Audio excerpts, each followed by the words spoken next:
ტელერადიოკომპანია ოდიში პასუხობ კითხვებზე, ისევე როგორც ტელეკომპანია ბორჯომი გაძლევთ გამოხატვის საშუალებას, ისევე როგორც მეცხრე არხი გიჩვენებთ პროვალფეროვნებას, ისევე როგორც წარმოგიდგენთ ყველა მხარეს, ისევე როგორც მეცხრე ტალღა ვარკვევთ დეტალებს, ისევე როგორც ტელეკომპანია რიონი იყვებით ახალ და საჭირო ამბებს, ისევე როგორც გარდეული ტივი გითარგმნით, ისევე როგორც TV25 პოულობთ ფაქტებს თქვენი ინფორმირებისთვის, სწორედ ისე, როგორც იმერვიზია გიჩვენებთ გზას, ისევე როგორც ტელეკომპანია გურჯაანი ვაშუქებთ თქვენს პრობლემებს და თქვენს მიღწევებს, ისევე როგორც თანამგზავრი არ გტოვებთ პრობლემებთან, ისევე როგორც ტელეკომპანია დია ვაანალიზებთ საჭირო თემებს, ისევე როგორც მეგატივი მუშაობთ მიუკერძოებლად, ისე როგორც თრიალეთი გაერთიანებთ ძალებს თქვენთვის, ისევე როგორც პროექტივი, რადგან არ აქვს მნიშვნელობა ვინ ხარ, ვის ემხრობი, ან რომელ რეგიონში ცხოვრობ. რეგიონული ტელევიზიები ყველგან და ყოველთვის მუშაობთ თქვენი ოჯახის უსაფრთხოებისთვის, საქართველოსთვის.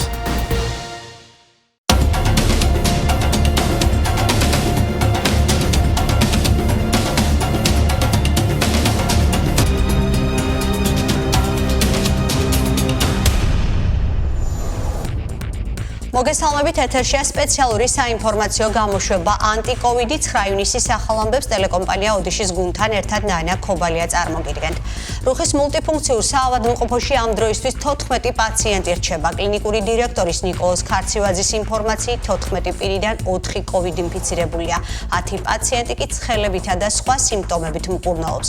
ქარცივაძის თქმით, ყველა პაციენტის ჯანმრთელობის მდგომარეობა სტაბილურია. ამასთან გუშინ კორონავირუსზე 3 პაციენტს და 16 პერსონალს ჩაუტარდა ტესტირება, ყველას პასუხი უარყოფითია. რეგიონში კარანტინში მყოფთა რიცხვი გაიზარდა. ანაკლია განმუხური საკარანტინო სივრცეში ამ დროისთვის 75 პირი იმყოფება. რაც შეეხება თვითიზოლაციას, რეგიონში 41 პირია თვითიზოლაციაში. გუშინ ზუგდიდის ინფექციური საავადმყოფოს ლაბორატორიაში კორონავირუსზე 37 ტესტი ჩატარდა, ყველას პასუხი უარყოფითია. ზუგდიდში ენგურ-ქაღალდ კომბინატის დასახლებაში ყოფილი სასტუმრო ეგრისის შენობაში მცხოვრები სოციალურად დაუცველი ოჯახები დახმარებას ითხოვენ. მათი თქმით, პანდემიის პირობებში სოციალურად დაუცველი ოჯახებისთვის გათვალისწინებული დახმარება მათ არ შეხებიათ. დეტალები ნახეთ სალომე ჯოლუგუას სიუჟეტში. ზუგდიდში ენგურ-ქაღალდ კომბინატის დასახლებაში ყოფილი სასტუმრო ეგრისის შენობაში მცხოვრები სოციალურად დაუცველი 17 ოჯახი უკიდურესად მძიმე პირობებში ცხოვრობს. შენობა ავარიულ მდგომარეობაშია, რომელსაც აწვიმს. მათი თქმით, პანდემიის პირობებში სოციალურად დაუცველი ოჯახებისთვის გათვალისწინებული დახმარება მათ არ შეხებიათ.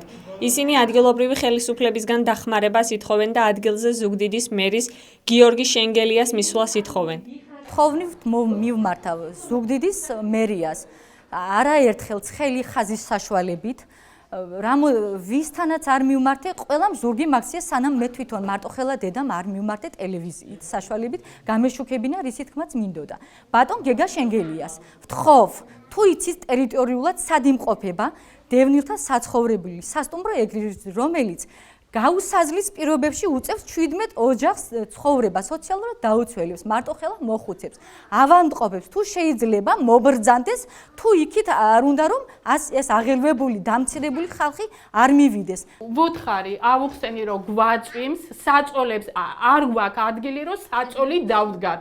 უკვე ყველგან წვიმს, გვაწვიმს საწოლის ზევითაც ადრე თუ გქონდა კუთხე, სადაც საწოლის დადგმა შეიძლებოდა, ახლა ისიც არა გვაქვს. და რამენაირად დამეხმარეთ. გვითხრეს უარი იმ მიზეზით, რომ დახმარების კრიტერიუმებს, გათვალისწინებული დახმარების კრიტერიუმებს არ ვაკმაყოფილებთ. სოციალურად დაუცველი ოჯახების მდგომარეობას ადგილზე გაეცნო ერთიანი ნაციონალური მოძრაობის ზუგდიდის ფრაქციის თავმჯდომარე ანა წითლიძე, რომელმაც ხელისუფლებას მოუწოდა, რომ პანდემიის დროს სწორედ ასეთი მძიმე სოციალური პირობების მქონე ადამიანებს სჭირდებათ დახმარება და თანადგომა. წითლიძის თქმით, გაუგებარია სად წავიდა ამ კატეგორიის ადამიანებისთვის განკუთვნილი დახმარება. როდესაც ხელისუფლება თავს იწონებს, რომ ამ პანდემიას წარმატებით გაართოს თავი და დაეხმარნენ 12000-ობით საქართველოს მოქალაქეს, ხა მე მინდა მივმართო მათ, იქნებ მოვიდნენ ამ ჩასახლებაში და გვითხრა ვის დაეხმარნენ საერთოდ თუ არა აი ამ კატეგორიის გაჭირვებულ ადამიანებს, რომლებიც აი ამ მდგომარეობაში ცხოვრობენ. ამ ადამიანებმა არაერთხელ მიმართეს ზუგდიდის მერიას, დევნილთა სამინისტროს და საქართველოს მთავრობას ამ პანდემიის ჟამს დახმარებოდნენ მათ, თუმცა მათგან დღემდე არ მიუღიათ პასუხი და დღემდე ეს ადამიანები არიან აი ასე უყურადღებოდ არჩენილები. სოციალურად დაუცველი დევნილი ოჯახები დახმარების მოლოდინში არიან. მათი თქმით, ისედაც მძიმე პირობებში უწევთ ყოფნა. ახლა კი პანდემია მათ საარსებო მინიმუმის საგრძნობლად შეუმცირა და ხელისუფლებისგან ყურადღებას და თანადგომას ითხოვენ. ეს იყო ადგილობრივი ახალი ამბები, ახლა კი თბილისის სტუდია გვერდება, რის შემდეგაც ჩვენ პირდაპირ ეთერში სტუმართან ერთად დავბრუნდებით.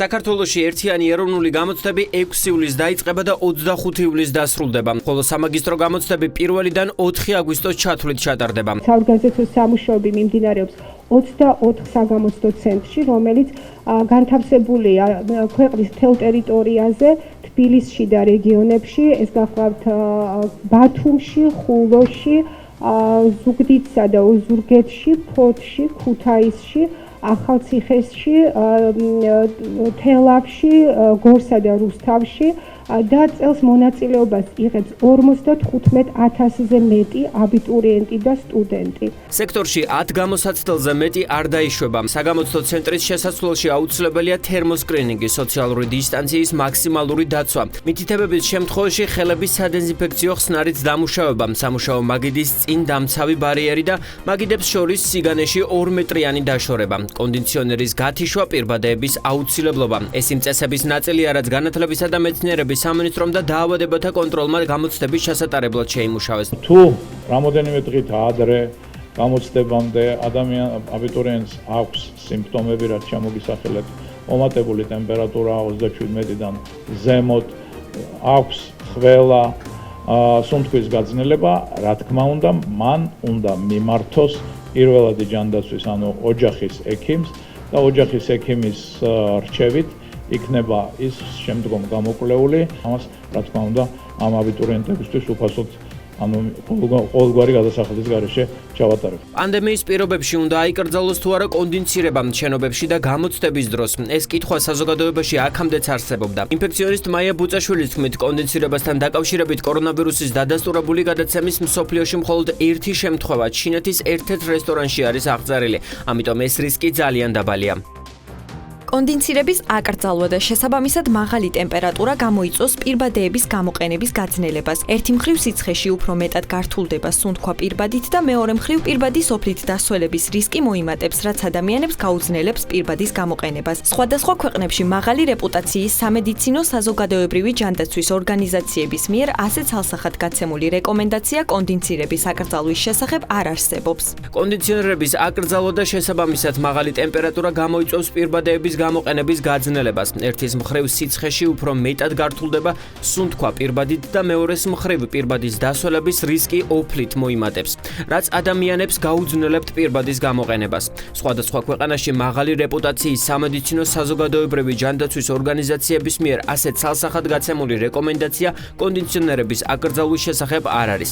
დაავადებათა კონტროლისა და საზოგადოებრივი ჯანდაცვის ცენტრის დირექტორის მოადგილე პატა იმნაძის თქმით, მთავარი დისკომფორტი აბიტურიენტებისთვის სიცხე და გაგრილების სისტემის შეზღუდული მომსახურება იქნება, თუმცა გადაწყვეტილება შეიძლება გადაიხედოს. ანტიკრიზისული ბიუჯეტით ეკონომიკის ზრდა -4%-ია, ბიუჯეტის დეფიციტი კი 8.5%. ამის შესახებ პრემიერ-მინისტრმა ანტიკრიზისული ბიუჯეტის პრეზენტაციაზე განაცხადა. ჩვენ ვპროგნოზირებთ ეკონომიკურ ზრდას -4%-ს, საშემოსავლო ნაწილში ჩვენ გვაკლდება ბიუჯეტში 1.8 მილიარდი. ყველა მიმდინარე და კაპიტალური ხარჯების თვალსაზრისით ბიუჯეტში შემცირდება ხარჯები დაახლოებით 600 მილიონით. და ბიუჯეტის დეფიციტი აი ამ პარამეტრებით საპროგნოზო იქნება დაახლოებით 8.5%. გიორგი გახარიას განცხადებით, ანტიკრიზისულ ბიუჯეტს საერთო არაფერი აქვს პოსტკრიზისულ გეგმასთან, რომელზეც მთავრობა მუშაობს ადგილობრივ და საერთაშორისო ექსპერტებთან ერთად და მიზნად ისახავს ეკონომიკის აღდგენას 2021-23 წლებისთვის.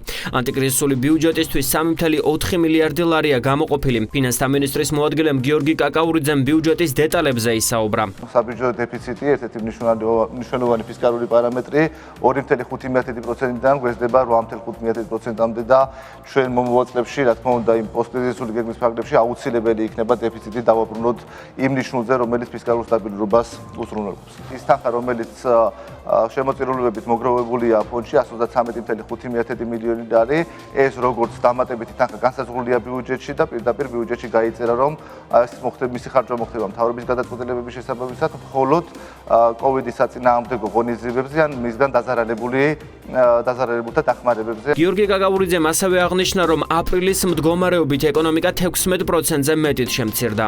პანდემიით გამოწვეული ეკონომიკური კრიზისის შედეგები ეკონომიკის მინისტრის მოადგილემ ეკატერინე მიქაბაძემ გადაცემაში ევროპის დროს შეაჯამა. ისე თქმით, ჯერჯერობით უცნობია ზუსტი რიცხვი თუ რაოდენობით შემცირდა პანდემიის დროს სამუშაო ადგილები, თუმცა ასეთი სავარაუდოდ 90,000 ადამიანი არ ადგან. 1200 ლარიანი უმუშევრობის კომპენსაციის მისაღებად სწორედ ამდენი ადამიანი დარეგისტრირდა. ეკატერინე მიქაბაძემ ასევე სავაჭრო ბრუნვის შემცირებაზეც ისაუბრა და აღნიშნა, რომ ქვეყანაში აპრილის თვეში კლება 27.9%-ს გაუტოლდა. მარტში ჰქონდა 22%-იანი კლება, აპრილში უკვე კლება 27.9%-ს გაუტოლდა. შემცირდა იმპორტიც, მარტის თვეში იმპორტი 12.7%-ით იყო შემცირებული, ხოლო აპრილში უკვე 38%-ს გადააჭარბა ამ შემცირებამ. ეს როგორც უკვე აღნიშნე, მოსალოდნელი იყო და ზოგადად მსოფლიოში ორნიშნა კლების ტემპები ფიქსირდება სავაჭრო ნაკადებში. საგარეო ვალი მთლიან შიდა პროდუქტთან მიმართებაში 55%-მდე გაიზარდა. ამის შესახებ პარლამენტის საფინანსო საბიუჯეტო კომიტეტის თავმჯდომარე მირაკლი კოვზანაძემ განაცხადა. ჩვენ გაგვეზარდა ეს მნიშვნელოვნად და მაგრამ არის ფარგლებში 60%-ს არ უნდა აღემატებოდეს კანონიდან გამომდინარე და ჩვენი ამოცანა გახლავთ, რომ შევინარჩუნოთ აი ამ ფარგლებში სხვა. ფინანსთა მინისტრის თქმით, 1.5 მილიარდიანი სესხიდან 850 მილიონზე ხელი უკვე მოწერილია. წლის ბოლომდე თითქმის ყველა თითელი თანხა ჩამოვა, თუმცა ისიც მინდა შეგახსენოთ, რომ ჩვენ არაერთხელ ითქმა და დღესაც გავიმეორებთ, რომ ჩვენ რასაკვირველია ეს სესხები და ამ თანხის მობილიზება მარტივი მეტობით გავაკეთეთ, ანუ ველოდებით უფრო მძიმე სცენარისთვის. და თუ ეს მძიმე სცენარი არ გათამაშდა, ჩვენ ამ თანხას სრულად ამ წელიწადში არ დავხარჯავთ, ეს მოხდება ამ თანხის ნაწილის დახარჯვა 2021-ში, რათა არ მოგვიწევს იქაც ძალიან დიდი ვალების აღება. ეკონომისტ გიორგი კეპულაძის შეფასებით, საგარეო ვალის ზღვარი მნიშვნელოვნად არის გაზრდილი და მისი თქმით, არანაკლებ საყურადღებოა თუ როგორ დახარჯავს მთავრობა ამ თანხას. თოვანია სად დავხარჯავთ ამ საგარეო ვალს. სწორედ შესაძლებელია რომ ქვეყანას ჰქონდეს ვალი, მაგრამ ის კარგად აბანდებდეს, მარტივად რო ვთქვა, საკუთარ ეკონომიკაში ამ ფულს და შემდეგ ამით იწვევდეს ეკონომიკურ ზრდას. ზრდა წელს იქნება სამწუხაროდ უარყოფითი. აქ არ არის საუბარი იმაზე, რომ რა თქმა უნდა საგარეო ვალის აღება დაგჭირდება, თუმცა ცოტა უცნაურია, რომ რაღაც აი წელს არ დაგჭირდება, არ დაგჭირდება, მაგრამ მაინც ავიებს. რაღაცა ცოტა ისე შექოს, გავთ ბანკი რო გვეუბნება, რომ აი შეიძლება რომ ცოტა მეტი თანხა აიღო და რო არ გჭირდება და მაინც გასდუნებს ავი. ყველა უნდა გავითავისოთ, რომ სახელმწიფო ბიუჯეტი შედგება ჩვენს მიერ გადახდილი გადასახადებიდან და ჩვენ მთავრობას ვირჩევთ იმისთვის, რომ მან გონივრულად ხარჯოს ეს ფული. არ დახარჯოს ეკონომიკა რაღაც სოფლის მეურნეობის განვითარების არარსებულ პროგრამებში, რომელიც არანაირ უკუგებას არ იძლევა, ასევე არ დახარჯოს ისეთ მიმართულებებში, რომელიც ეკონომიკურ ეფექტს არ გვაძლევს. საქსტატის წინასწარი მონაცემებით 2020 წლის პირველ კვარტალში წინა წლის ამავე პერიოდთან შედარებით პირდაპირი უცხოური ინვესტიციები 41.7%-ით შემცირდა და 165.5 მილიონი ამერიკულ დოლარამდე დაეცა. ფინანსთა მინისტრმა პირდაპირი უცხოური ინვესტიციების მოცულობის კლებასთან დაკავშირებით განაცხადა, რომ ეს პირდაპირ კავშირშია პანდემიასთან. პირველი კვარტალი პანდემიამდეა? პირველი კვარტალი არის პანდემიამდე? არა.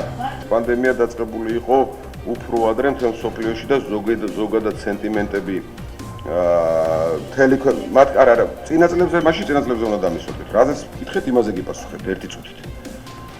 ზოგადად უკვე დაწყებული იყო თქვენიც, რომ ჩვენთან ეს საბჭო, უწყებათა შორის საკოორდინაციო უკვე შეიქმნა იანვრის ბოლოს. ანუ მონოდინები არსებობდა.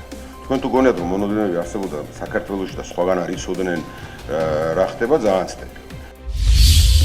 ბოლო 24 საათში საქართველოში კორონავირუსით ინფიცირებულთა მაჩვენებელი 8 გაიზარდა, მათ შორის 3 პაციენტი ბოჭორიშვილის კლინიკის თანამშრომელია. პრემიერ-მინისტრის განცხადებით კი 2-ის დაინფიცირების პირველ წყარო ბოლომდე ჯერჯერობით გაურკვეველია. ბოჭორიშვილის კლინიკა მათი პერსონალის ინფიცირების მიზეზები განმარტა, როგორც კლინიკის გამგეობის თავმჯდომარე აღნიშნავს, მათი 3 თანამშრომელი პაციენტისგან დაინფიცირდა. კოვიდთან ბრძოლა ეს არ არის მარტო დარჩი სახლში, მივცეთ თუ არა პლაქველინი, რაც თქვენ ასე ძალიან გაინტერესებდათ ხოლმე.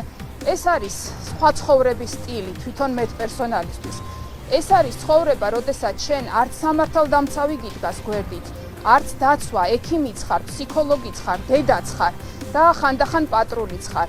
ჩვენ მოგვიწია სამწუხაროდ არაადეკვატურ ერთ-ორ პაციენტთან ურთიერთობა, რომელსაც არაადეკვატური ქცევები ჰქონდა ფსიქიური პრობლემების გამო, ჰქონდა პერსონალთან ირადი შეხება, არ გვეკარებოდა არავინ გარკვეული რისკების გამო, არც ერთი სამართალდამცავი ორგანო სამწუხაროდ მიუხედავად ჩვენი თხოვნის.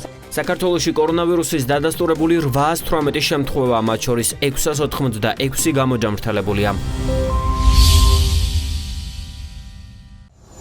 ჩვენ სტუმართან ერთად ვართ პირდაპირ ეთერში, ჩვენს კითხვებს ასოციაცია მერკურის ფსიქოლოგი თამარ ბებია უპასუხებს. მოგესალმებით თამარ, მადლობა რომ იღებთ გადაცემაში მონაწილეობას. პანდემიის დროს განსაკუთრებული მხარდაჭერა ჭირდებათ ოჯახში ძალადობის მსხვერპლ ქალებს და მათ შვილებს. რა საქმიანობას ეწეოდა თქვენი ორგანიზაცია ამ კუთხით და როგორ კონტაქტობდით ამ კატეგორიის ადამიანებთან? მოგესალმებით ნანა, მადლობა მოწვევისთვის. გისურვებთ წარმატებულ ეთერს. თქვენთანაც. მოგეხსენებათ, ასოციაცია მერკური მუშაობს ოჯახში ძალადობის მსხვერპლ ქალებთან და მათ შვილებთან. პანდემიის პირობებში ჩვენმა ორგანიზაციამ ძალიან ბევრი საქმიანობა განახორციელა სხვადასხვა მიმართულებით.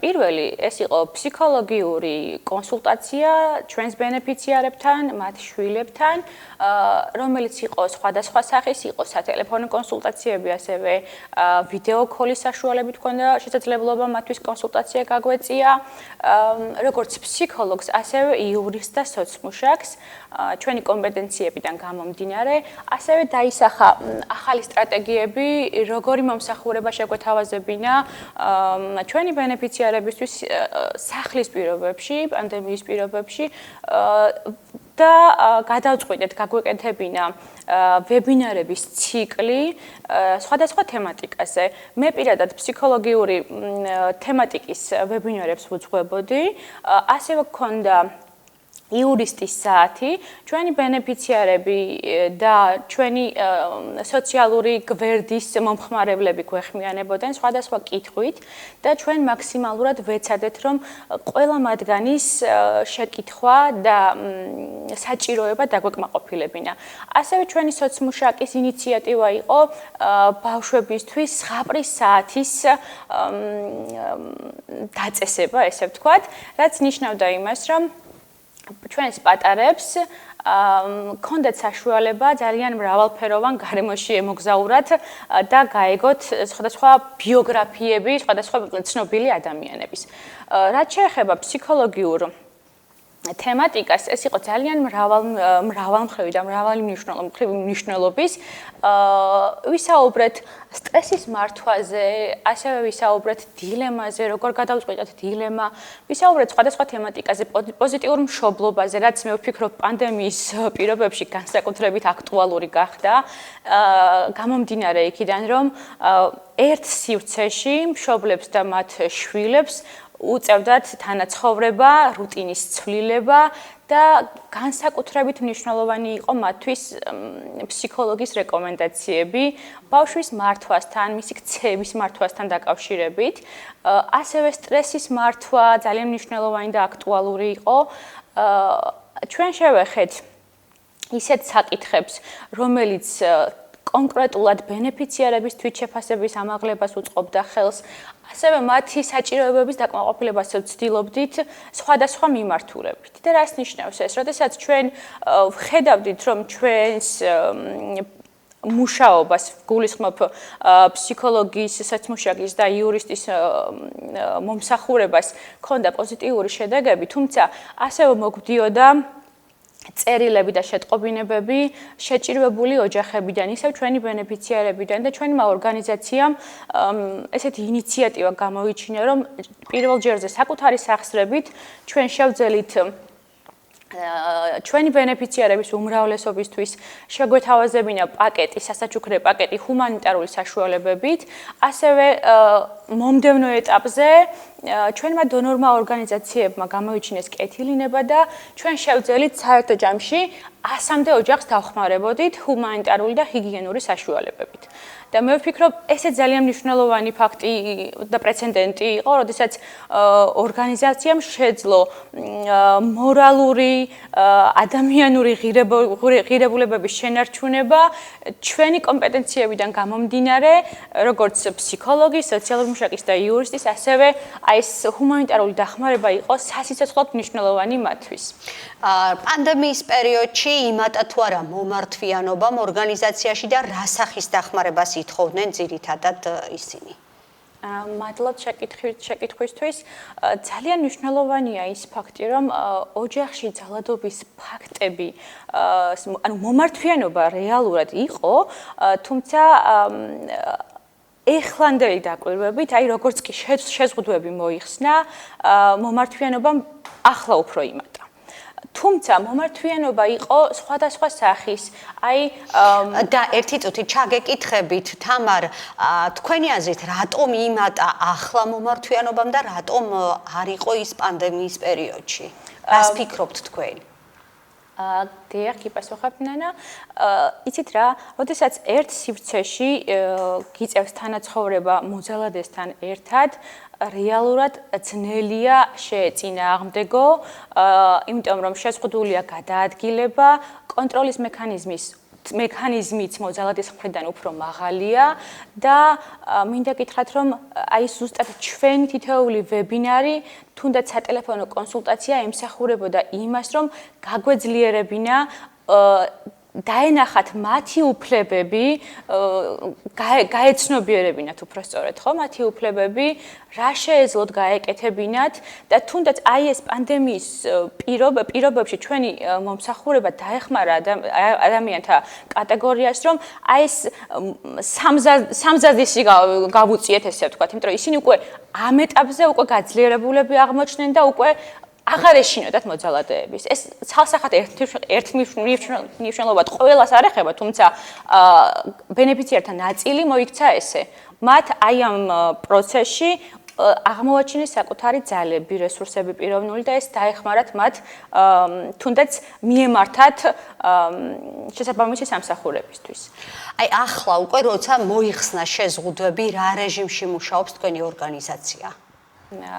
კი ბატონო, ჩვენი ორგანიზაცია 1 ივნისიდან უკვე გადავიდა საოფისე მუშაობაზე, რაც ნიშნავს იმას, რომ ჩვენ შეგვიძლია შესაძლებლობა გვაქვს, რომ ბენეფიციარები მივიღოთ ოფისში, თუმცა ასევე არ შემიძლია არ აღვნიშნო, რომ ვაგრძელებთ ონლაინ მუშაობას, გარკვეული სახის ონლაინ მუშაობას იმ კატეგორიასთან, რომელიც ჯერ კიდევ ვერ ახერხებს მოსვლას ჩვენთან ოფისში, თუნდაც ტერიტორიული სირთულეებისგან გამომდინარე, ამიტომ ჩვენ გადავწყვიტეთ, რომ მსგავსი სახის კონსულტაციები დავტოვოთ და მომსახუროთ მათ ონლაინ რეჟიმში და იმ ადამიანებს, ვისაც უნდა და შეუძლია რომ მოვიდეს და მოგუმართოს, ველოდებით უკვე საოფისე პირობებში. პანდემია იყო ყველა სექტორისთვის გამოწვევა, თამარ, თქვენ რა გამოცდილება დაგიგროვდათ ამ პერიოდში და მსგავს სიტუაციაში როგორ აპირებთ რომ გააგრძელოთ მუშაობა? მადლობა. პირადად ჩვენი ორგანიზაციისთვის მე ვფიქრობ ძალიან კარგი მიუხედავად იმისა, რომ რთული პირობები გამოვიარეთ, ყველამ, არა მხოლოდ ორგანიზაციამ, თითოეულმა საკუთარ ოჯახში, ხო? ეს იყო რაღაცა ძალიან ისეთი მოულოდნელი ცვლილება მოხდა ჩვენ ცხოვრებაში, შეიცვალა ყოველდღიური რუტინა, გადავაფასეთ ბევრი რამე, თუმცა არ შემიძლია არ აღვნიშნო პოზიტიური მხარეები, ის რომ ჩვენმა ორგანიზაციამ და თითოეულმა მუშაკმა აღმოვაჩინეთ ექსტრა კიდევ აი ესეთ ჩვენში პიროვნული რესურსები, რომ აი იმდენად მყისიერად გადავერთეთ ონლაინ მუშაობის რეჟიმში, არ მოვდუნებულ ვართ, ძალიან პროდუქტულები ვიყავით, მე ვფიქრობ და ეს გამოცდილება იყო ჩვენთვის ძალიან მნიშვნელოვანი. ასევე ჩემი პროფესიიდან გამომდინარე, რა დავინახე? დავინახე ის, რომ ძალიან საინტერესოა თქვენი პროფესიიდან გამომდინარე, ზოგადად ამ პანდემიის დროს რა იყო მნიშვნელოვანი, რაც აღმოაჩინეთ? მე ვფიქრობ, ყველაზე მნიშვნელოვანი იყო ის, რომ კიდევ ერთხელ დაგვენახა ის ადამიანური ღირებულებების მნიშვნელობა, რომელიც თითქოს რაღაცა მეორე, მესამე პლანზე გადადის ხოლმე, ხო, რაღაცა ყოველდღიურ რუტინაში ვართ ხოლმე და რაღაცეები გვავიწყდება. და მე ვფიქრობ, აი ამ პანდემიამ დაგვანახა სწორედ ის, რომ ადამიანის სიცოცხლე არის მთავარი ღირებულება და ნახეთ, სოციალური პასუხისმგებლობა. ხო? რა მოგვცა ამ პანდემიამ? დაგვანახა ის, რომ ჩვენ უნდა გავუფრთხილდეთ საკუთარ სიცოცხლეს და ასევე უნდა ვცეთ სხვის სიცოცხლეს, სხვის უსაფრთხოებას პატივი და აუცილებლად დავიცვათ აი ეს ყოველდღიური თუნდაც არა მხოლოდ ჰიგიენური, რა თქმა უნდა, ხო?